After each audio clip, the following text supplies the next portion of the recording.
back after a month. We are back. What it do?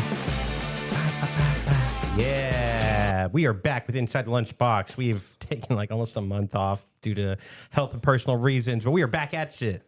We have not, we haven't recorded, but we've stayed busy. If y'all remember, I think we talked about this in an episode or so ago, where Chris and I were invited out to do a food review of Eat This Fast Fresh, this great place down in the Woodlands that does meal prepping. There is a whole video for that, like interviews with the owners, everything. I am being lazy and haven't gotten around to it. So that's on me. That's my personal bad. I am going to do the best I can to get that video out on the socials for those people, and so you guys can get a good review of that place this week. Yeah. So once again, I am your host, Leviticus Rex, over here hosting up the show, and I have my guest host, my disgruntled employee, the myth of Conroe, the chef of, the great chef of Montgomery County, the Tomball Terror, Christopher Mackey. The Tomball Terror. Yeah. And the crowd goes wild. Where's the crowd goes wild? And the crowd goes wild. What's Chris, going on, how have you man? been? I've been good, man. What's going on? Man, it's been a crazy month, man. Ah, man, it has. It literally has. I picked up the lightest thing in the world and hurt my back, which I just really turned to the right and literally just picked up a towel and threw my back out. Yeah, I built a goat barn this month. I moved a fence this month. My back, my upper shoulders were absolutely killing me last weekend when we were supposed to do this podcast. I was in so much pain I could barely even drive. I couldn't even look over my shoulder to make sure I wasn't cutting someone off in traffic. So I ended up going down to Hand and Stone massage place here in Conroe. Got an excellent back massage. I'm jealous. They got all the right spots, deep tissue massage, and the pain stopped hurting. So I will be going to them regularly because I cannot live with that kind of pain. At least somebody was pain free. I know. I'm over here, couldn't get up off the floor. Taking me 20 minutes to get off the floor. Yeah. I almost peed on myself, and I'm up here, can't even walk, and this guy's over here getting touched. I know. All over the place. I know. And then had a nerve to call me and rub it in. I did call him and rub it in. I'm glad you feel better, son. I do feel better. I'm glad. I'm happy for you. One of us deserves it. There's nothing stopping you from going down there and getting a massage. But in all reality, man, you deserve it. Yeah. And I'm glad you went. And self-care is one of the most important things out there in the world, people. Self-care is healthcare. Yes. Take time and go do something for yourself. It's two things I think you should do. And this is coming from Chef Mac, and it's also coming from my family, my father. It's the first thing you should do. You should always pay yourself first. Yeah. And you should always take care of yourself first. So whether you go out and you go buy something, when you get paid, go and buy something that makes you happy. Levi, he likes Legos. He goes out and he'll buy him a Lego every now and then. It's something that he likes to do. Yeah. Self-care. Go out there, get your nails and your feet done. Go out there, get a massage. Go get your hair cut. Go do something for yourself. Do a spa day. And while you're doing all that, go grab some good food and eat on that. Yeah, and it doesn't have to be overly expensive. We've talked about this on previous, I think a couple of years ago. It doesn't have to be overly expensive. It can be just a small thing just for you. Our hobbies, what we love and what we care about matters, and it helps your mental health. There's more to life than just work bills. I know it feels that way sometimes. It really does. But, set aside something, whether it's going to see a movie, whatever it is that you enjoy, set aside a hobby for you to make all that work worth it. Anyways, moving. Oh, go ahead. Well, which is real quick. We're the only country that moves fast like that. Yeah. We only go to work to pay bills. Yeah. I think China has a right, even though I hate to say that, but China after lunch, they're allowed to take a 30-minute to an hour nap before they get back to work. Mexico does that too. It's called Mexico. siesta. Yeah. Oh, really? Okay. All right. So on to I don't know if it's a government policy, but I know it's a common tradition on there to take an hour nap after. Oh, dude, you don't know how mad I siesta. was working for this company, this Chinese company. Yeah. When like the first couple of weeks when everybody started coming in after lunch, I'll start working and all of us will start working, and they're still over there asleep. Yeah. And but anyway, great people though. Yep. Heck yeah. But anyway, what we got? All right. So, as some of y'all may have seen on our socials, we were also invited out. We're getting a lot of invites lately. We were also invited out to cover the Timber Lakes, Timber River barbecue cook-off for 2026. Yes. Oh, it was great. There was horseback riding for the kids. There's a lot of great vendors out there, a lot of great food out there. And Chef MaQ, the Terror of Tomball, was Terror of Tomball selected to be one of the judges. Yes. I was merely there to take photos and videos. Had a great time. Had a lot of food, though. I ate so much. I almost popped. But yes, Mr. MaQ, tell us about your experience judging that food. So it was actually my first time actually being an official judge, like actually being called to come and be a judge. So when I got there, I went into the room and they had they had a thing listed, Chef MaQ sitting, where I'm supposed to be sitting. They had all my paperwork and stuff down there. They sat me down. I wanted water. Tags. Yeah, that's what name I said. tags. They had name tags, and I felt like, oh wow, I never had that experience before where I got treated like I was not really royalty, but like, nice. No, come and sit down, ask me for water. Do you need anything? All right, Chef MaQ, go ahead. This is your seat. This is the rules. If you need anything, let us know, blah, blah, blah. And I'm sitting here taking it all in. I'm like, oh, wow, this is pretty cool. It was really cool. I've judged food things before, and it's normally they stick you in the back in a broom closet and they put food in front of you. But no, they rolled out the red carpet for Chef MaQ over here. We had 3 judges. We had a guy to the left. He has his own restaurant. Oh yeah. And then we had a neighborhood pillar of the neighborhood. She was sitting next to me. She's also a real big foodie in the community. And it was just so awesome how they did it, man. It was great. Shout out to Candace Palacios, which is a good friend of mine who put everything together. But yeah, man, the food that we had there, they had different categories. They had the brisket, they had the ribs, they had dessert, chicken, beans. Yeah. And I could say it was really, really, really great experience. The people out there, they brought it. Hopefully they'll do it again next year. I did talk to Candace. Hopefully we can make this bigger and better. Yeah. And the whole purpose of this was it was just to bring the community together. Because when I interviewed her, I was like, "What is this? Are we promoting something? What's this about?" And it was just the community wanted to put on an event for the neighbors, for the local community, to come out and have a good time with the kids, with the food, with the horseback riding, with everything. And that's so important in today, in our rat race life where we're just running, work to bills, like I already talked about. It's important to set aside time to spend time as a community. Yes. It's important to have those traditions, those holiday traditions, 4th of July barbecues. That's why those days exist, is that hundreds of years ago, local community leaders realize that you can't just work yourself to death. You have to set aside holidays. You have to set aside traditions. You have to have time for rest to build the cohesiveness of the community. And that's awesome. And I was very proud of TLTR, or Timber Lakes, Timber River, for putting that on. And very humbled that we were invited to come out there as one of their judges. Yes. I wasn't a judge. So. And they actually reached out to me and told me thank you. Thank us for everything that we did. And this also goes to the premises of our show. Like, without food, this would not have happened because food brings everybody together. Right. You think people would have came out if they would have just said, "Hey, we got some vendors coming, come by and check out." They're gonna be like, "Well, what you cooking?" They centered their community. They centered their community event around food, and that's so important. Yes, it is. All right. So we also, again, I know we're bragging a little bit here about all the invites we got, but again, we also got invited. Yes, sir. Next weekend to the Whispering Grove Fair. Yes, sir. It's just north of Beaumont. This is their first year at this location, and it's going to be moving forward permanent location. So next Saturday, Chris and I are hopping in the Cadillac. The Blackmobile. The Blackmobile. Oh, God. I can't repeat what he says. It's different when I say it. But anyways, we're hopping in the unofficial inside the Lunchbox mobile, and we are heading out to Whispering Groves. We got invited. They're covering our cost to get into the fair because most of these fairs have an entry fee, and we're going to see what it's about. We're going to try some of their food, and we'll give you guys a review of that place, hopefully with video and stuff as well. Now, knowing the person who invited us, This isn't like like your local county fair.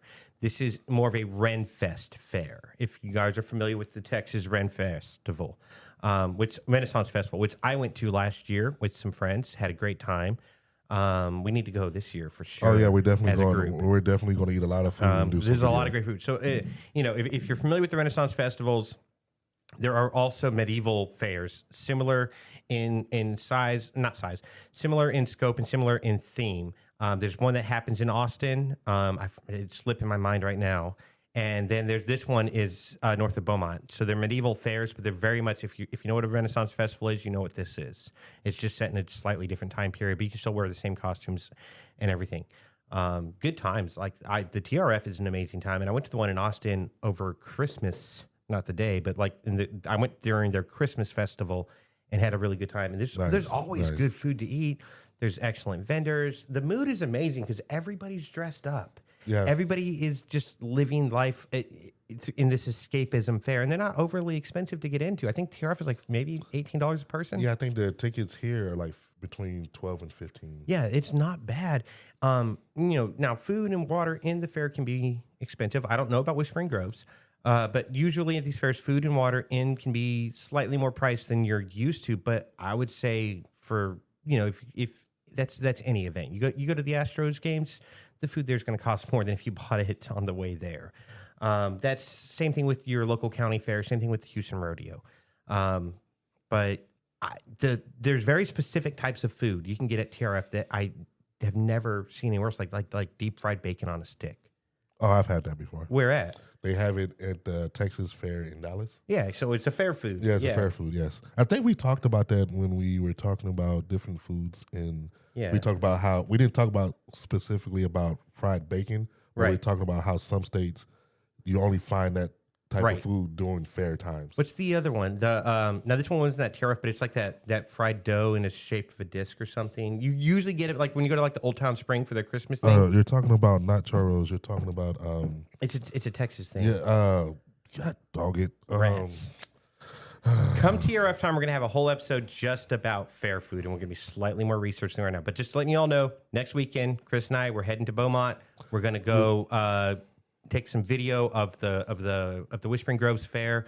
I'm expecting it to be a great time. I'm going to be in costume. Chris, are you going to be in costume? Yes, I am going to be in costume. You want to know what it's going to be?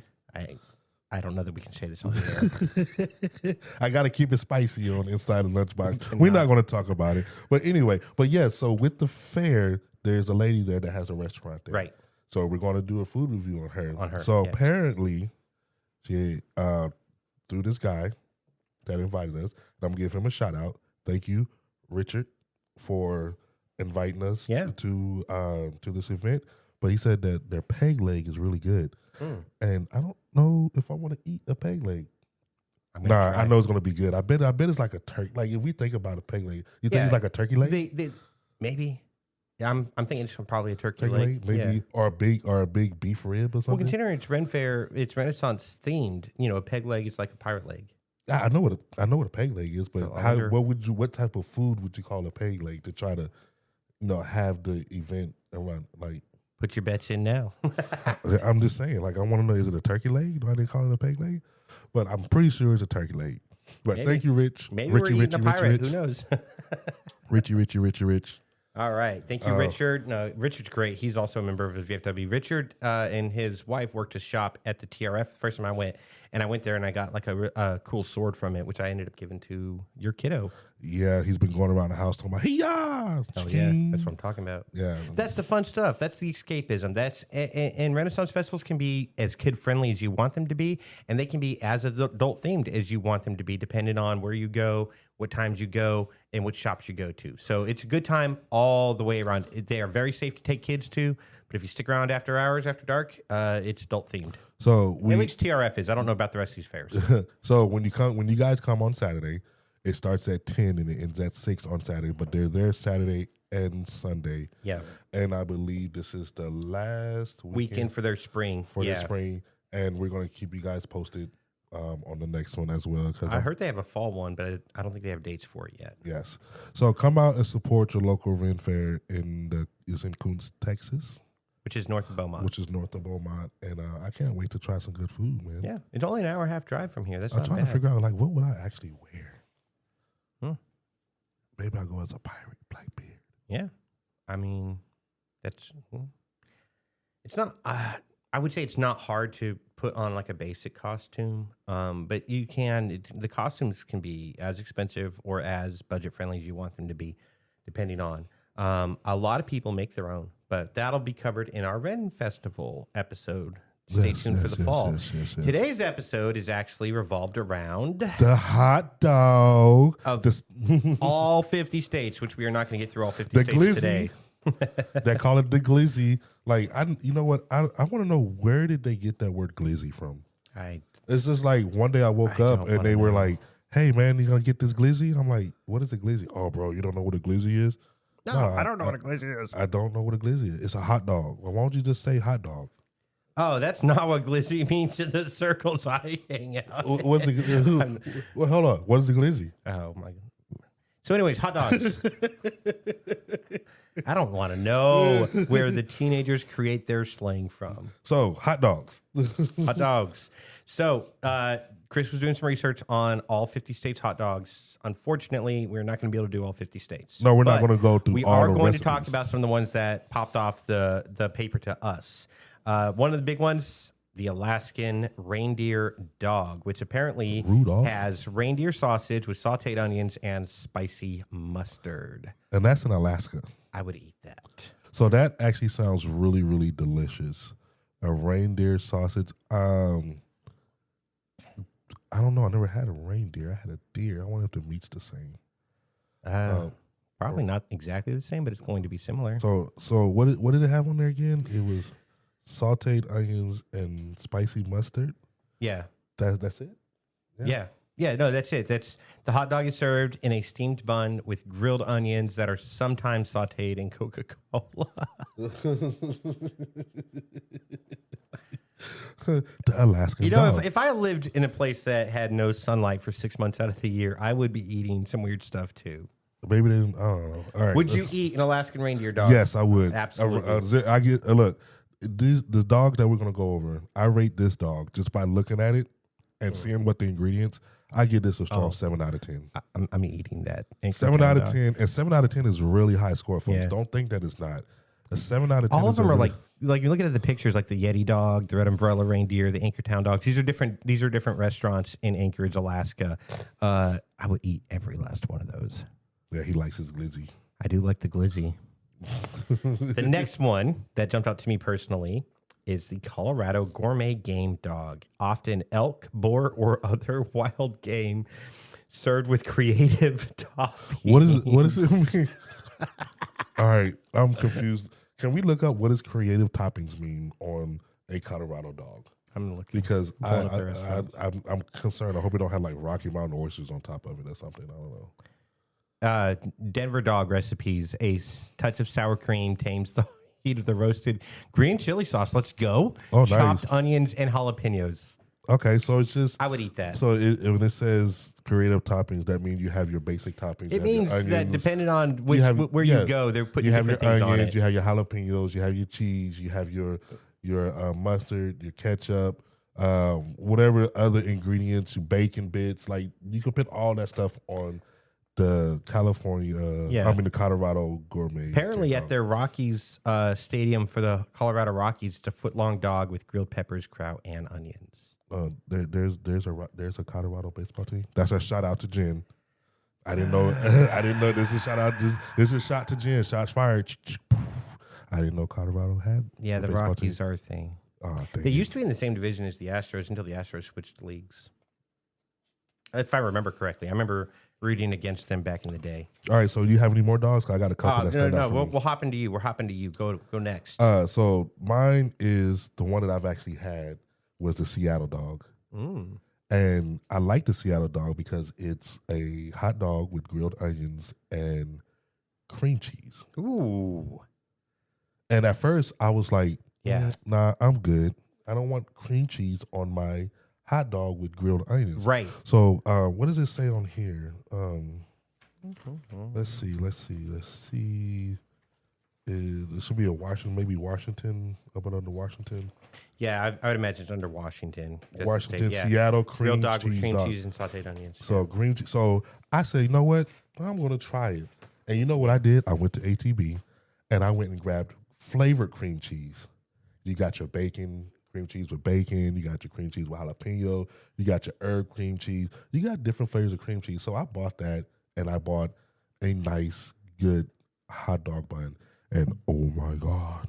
You know, it was delicious. You wouldn't think that there's a big difference between like the Ballpark brand hot dog buns and like your standard grocery store hot dog buns, but there is. I personally find like, yes, I will spend the extra $2 on the better buns. All right, I have a very similar story, and it's called a slaw dog. It's from Georgia. Virginia. Oh, Virginia? It's Georgia. I was sick with cancer about 6 years ago, and it's hard to eat anything when you're throwing up all the time. Anyways, moving on. But I was with a friend, and she was putting coleslaw, mustard, and chili on her hot dog. And I was like, that sounds like the most disgusting thing I've ever heard in my life. Why are you putting coleslaw on your hot dog? And she said, trust me. Trust me. Try it, and you'll love it. And I tried it. And I'm telling you right now, coleslaw belongs on a hot dog. It is good. Okay, so it is so good. Also Virginia has a Shout out Georgia. Virginia also has a slaw dog. Do they? Yes, that's why when you said Georgia, I was like, I said Virginia, you said no, Georgia. So there's a Georgian style called slaw dog, and there's a Virginia style. They add onions to it. Okay. So the only difference is they add onions. They add onions to it. But yes, I definitely actually had that. Did not know it was called a slaw dog. Yeah. Well, I mean, it makes sense. You put a slaw on a dog. Well, it makes sense. The woman I knew was from Georgia. Georgia-Florida line. Yeah. Yeah. So yeah, I was just like, she's like, no, it's good. Try it. And It's wild to me that you've tried something new and you liked it, Chris. When I tried to introduce you to something new, you freaked out the whole time. You introduced me to crackers and milk. Moving on. So anyway, we're going to do the Chicago dog. Oh, one of the most famous Chicago dog. You could go into your store, any grocery store, and I guarantee you could either find a Chicago dog, either frozen in boxes, or you could go somewhere and get a Chicago dog. So a Chicago dog has all beef hot dog, poppy seed bun, mustard, relish, onions, tomato, peppers, celery, salt, and no ketchup. I will say they're missing a very important part. There is a slice of, I think it's cucumber, or it's either a slice of cucumber or a full slice of pickle that they add to it. That's the Chicago dogs I knew when I was in Chicago. Maybe so. Yeah, it's really like they don't cut. These aren't, a lot of these vegetables aren't like diced up and put on the thing. Like there's a full slice. It's either pickle or cucumber. I can't remember off the top of my head, that is added to the dog, and it's good. So I have a weird one here. Yeah, there's a couple of them on here, but this one really, maybe because I don't like the meat, but Indiana, and it would be Indiana, have a fried bologna dog. That's the most Indiana thing I've ever heard. I can say that because I've been in Indiana. I heard of wrapping your hot dog in bacon, but wrapping your hot dog in bologna and frying it and putting it on the bun. I'd try it. I would try that. Dill pickle. Yeah, it's a whole spear of dill pickle on the Chicago dog. Sorry about that. No, you're fine. Remembered it. You're fine.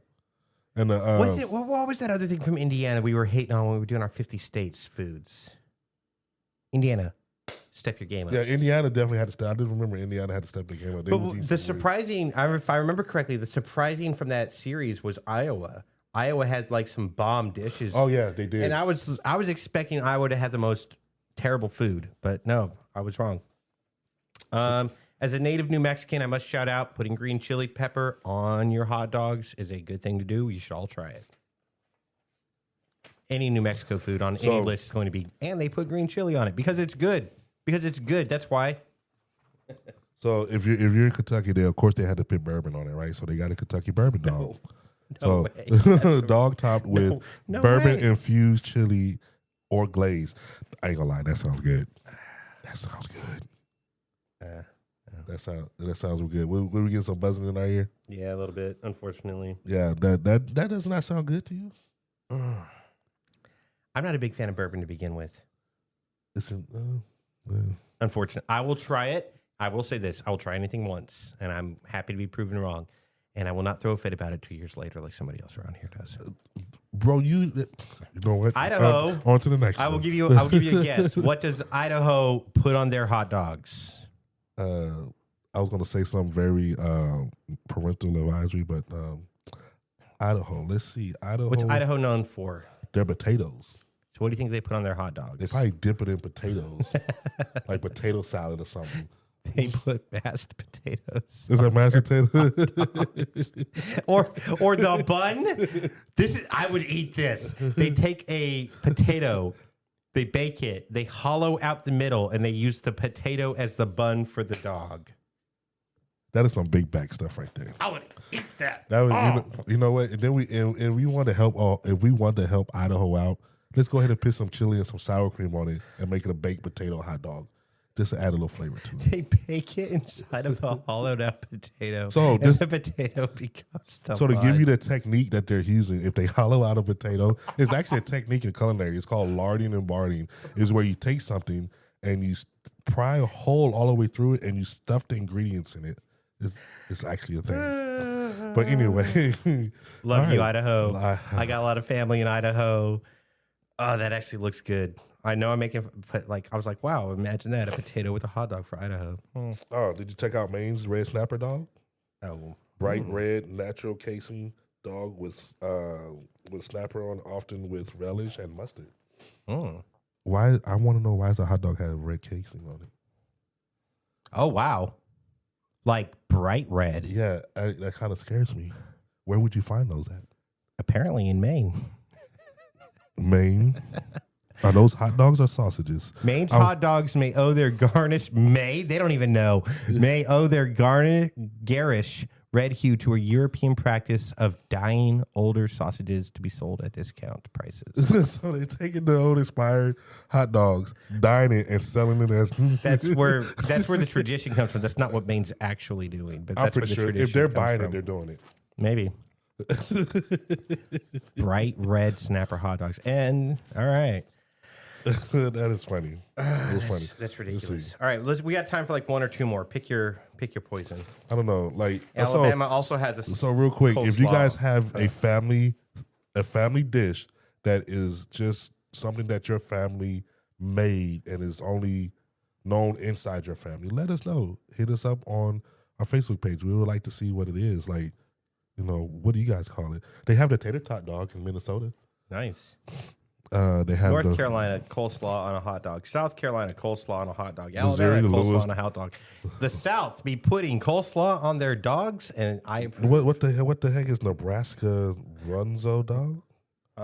A dog top with cabbage beef runzo filling. What is that? Oh! Does Nebraska have a good hot dog? What is runza? Is that a vegan dog? No, I don't know.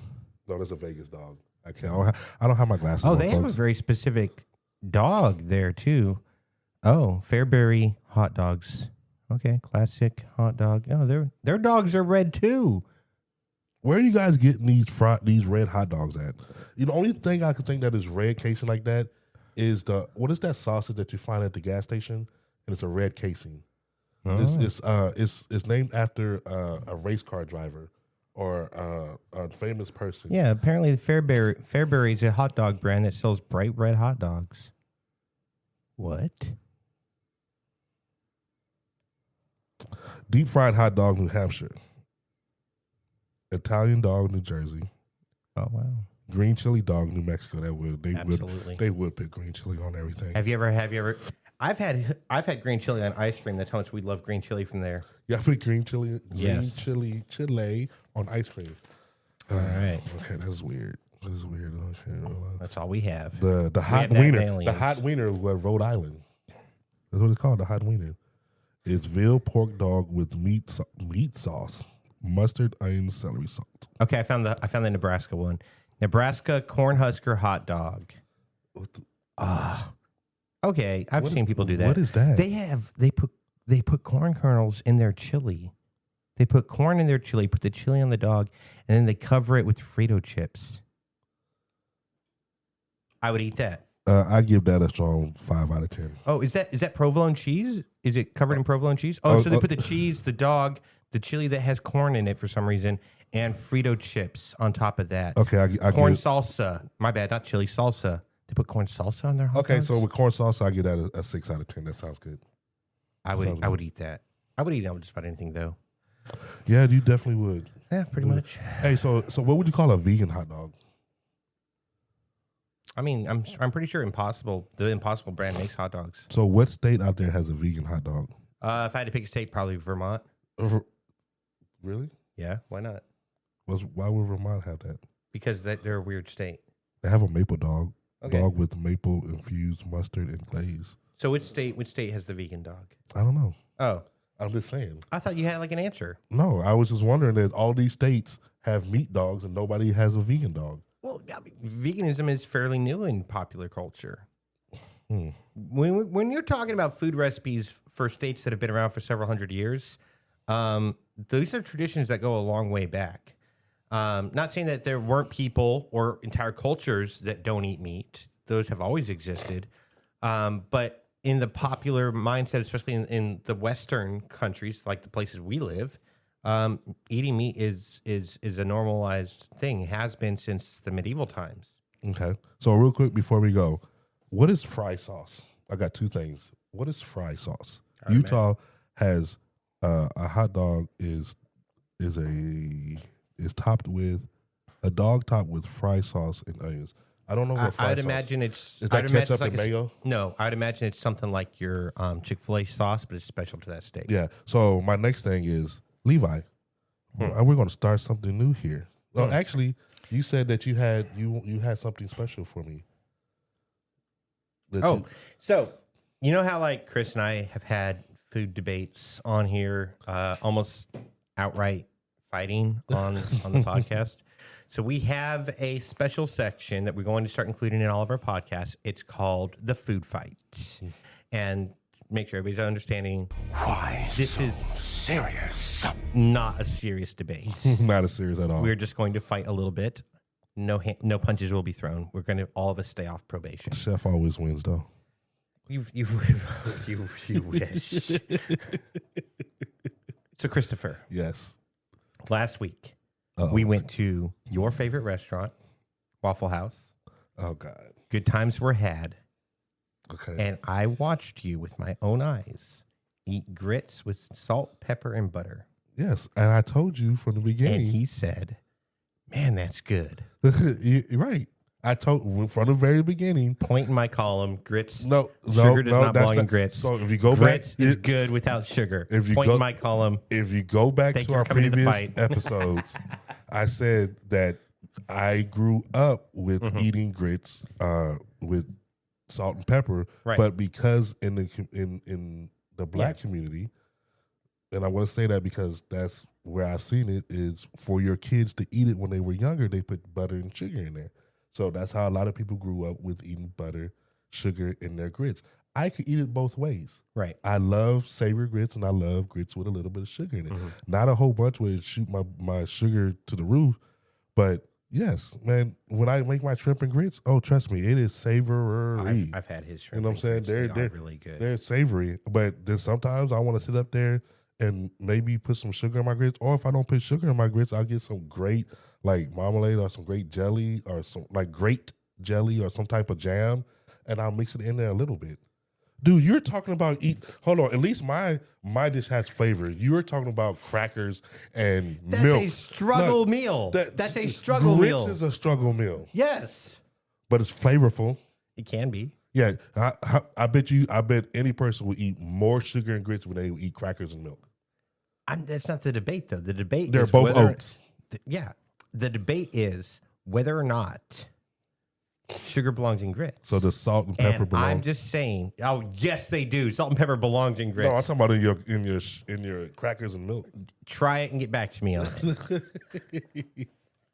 I'm just saying. Look, we were out in town at his favorite restaurant. It's not my favorite restaurant. And I asked And I asked the staff, did y'all put sugar in the grits? And she said no. And I was like, okay. But she did say we can. And she said, you can, the sugar provided. And I was like, okay. So we both got our trays. We both had our grits. I'm, putting salt and pepper on my grits with butter. It's delicious. I'm having a great time mixing my egg yolk in and everything. Deliciousness. And I look over at Chris and I watched him eat grits with sugar right there I don't eat it all on the time. counter by his grits. And he did not put the sugar in the grits. So a lot of times we have these debates. I agree with you. I just keep the just for debate just because. Like, but I did also mix my eggs and I had hot sauce on it with my grits. Oh yeah. Of course. You mix all the food together. I see that you mixed everything together, yes. so it all went down the same. That's what I'm talking It all ends about. up in the stomach the same, and might as well go in the mouth the same. Levi didn't know when he turned away for like 2 seconds. I did put a piece of sugar in his grits. He's lying. And he said, magically delicious. Literally lying. Yeah, I am lying. I didn't do anything to his food. All right. So that ends our first food fights. Point in Levi's column because I'm the host today and I'm the one that hands out the points. I'm obviously being unbiased here. Stay tuned for our Eat This Fast and Fresh video coming out. That was a great place. We did have a good time. They had restaurant quality food at pretty reasonable prices. All you have to do is take it to work, warm it up in the microwave, eat it. It was great. Tune in for that video. It should be dropping sometime this week. TLTR, thank you for having us out. Thank you for inviting us to be your judges. That was a great event. We look forward to future events with you guys in the future. And next Saturday, 8 days from when this is being recorded, we are going to Whispering Groves Fair.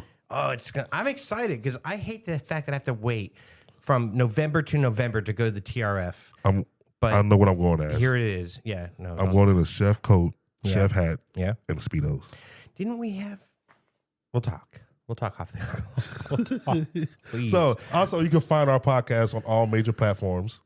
We're on Facebook. We're on TikTok. Definitely tune in. And we, as we go through our show, I forgot what I was going to say, but anyway. Follow us on Instagram, like our posts. Yeah, there you go. And if there's anything you want to see talked about on this show, leave it in the comment sections of our social media. We will address it. Is there such thing as a female and male bell pepper? Let me know. That might be next on our show. It's going to be the great foods, myth busting, whatever. Let's go. It's our Lunchbox out.